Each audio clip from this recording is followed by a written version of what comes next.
Welcome to day 19 of my 75 day ചലഞ്ചൊക്കെ start ചെയ്ത് കഴിഞ്ഞ് ആദ്യമൊക്കെ ലീവിലായിരുന്നല്ലോ. അപ്പോൾ അത് കഴിഞ്ഞ് ലീവ് കഴിഞ്ഞ് വർക്കിന് പോകാൻ തുടങ്ങി കഴിഞ്ഞപ്പോൾ ഞാൻ ഫേസ് ചെയ്യുന്ന ഏറ്റവും വലിയൊരു ചലഞ്ചെന്ന് വെച്ച് കഴിഞ്ഞാൽ എനിക്കൊരു പേഴ്സണൽ ടൈം തീരെ കിട്ടുന്നില്ല. അതായത് രാവിലെ എണീക്കുന്നു, വർക്കൗട്ട് ചെയ്യുന്നു, ഓഫീസിൽ പോകുന്നു, തിരിച്ചു വരുന്നു, വർക്കൗട്ട് ചെയ്യുന്നു.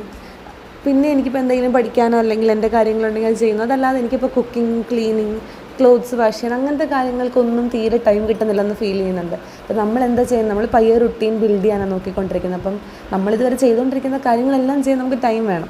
അങ്ങനെ ഇല്ലയെന്നുണ്ടെങ്കിൽ അത് ടൈം കണ്ടുപിടിക്കാൻ നമുക്ക് പറ്റണം. അപ്പോൾ അങ്ങനെ ഞാനിരുന്ന് ആലോചിച്ച് എനിക്ക് എങ്ങനെ ഇപ്പം ചെയ്യാൻ പറ്റും. അപ്പോൾ രാത്രി ഞാൻ കുറച്ചും കൂടെ ലേറ്റായിട്ട് കിടന്നുകൊണ്ടിരുന്നു. ഇപ്പം ഞാൻ ചെയ്യുന്നത് രാത്രി കുറച്ചും കൂടെ നേരത്തെ കിടന്നിട്ട് രാവിലെ കുറച്ചും കൂടെ നേരത്തെ എഴുന്നേക്കും. അപ്പോൾ എനിക്ക് ആ ഒരു മോർണിംഗ് ടൈം എന്ന് വെച്ച് കഴിഞ്ഞാൽ ചുറ്റുപാടും അങ്ങനെ ബഹളമോ ഇത്തിരി കാമായിട്ടൊരു ടൈമാണ്. നമുക്കൊരു പീസ്ഫുൾ മൈൻഡോടെ നമ്മുടെ കാര്യങ്ങൾ ചെയ്യാനും പറ്റും. അങ്ങനെ പെട്ടെന്നൊരു ഡിസ്റ്റർബൻസ് ചുറ്റും പാടുന്നൊന്നും ഉണ്ടാവത്തില്ല. അപ്പോൾ അങ്ങനെ ചെയ്യാൻ തുടങ്ങിയ പിന്നെ എനിക്കിപ്പോൾ രാവിലെ എണീറ്റ് ഇന്നിപ്പോൾ 1 hour മുൻപ് എണീറ്റുകൊണ്ട് എൻ്റെ മെഡിറ്റേഷൻ കംപ്ലീറ്റ് ചെയ്യുക, വർക്കൗട്ട് കംപ്ലീറ്റ് ചെയ്യുക. അത് കഴിഞ്ഞ് രാവിലത്തെ ഉച്ചയ്ക്കത്തെയും ഫുഡ് പ്രിപ്പയർ ചെയ്തിട്ടാണ് ഞാൻ ഓഫീസിൽ പോയത്. ക്ലോത്ത്സും വാഷ് ചെയ്തിട്ടാണ് പോയത്. പിന്നെ വൈകുന്നേരം വർക്കൗട്ടിന് ഞാനിപ്പോൾ കാക്കനാട് ഇൻഫോ പാർക്കിന് ഫ്രണ്ടിലായിട്ടൊരു ഓപ്പൺ ജിം തുടങ്ങിയിട്ടുണ്ട്. ഭയങ്കര നല്ലൊരു ഇനിഷ്യേറ്റീവാണ്. കാരണം ഇപ്പോൾ എല്ലാവർക്കും ജിമ്മിൽ പോകാനൊരു സാഹചര്യം ഉണ്ടാവണമെന്നൊന്നുമില്ല.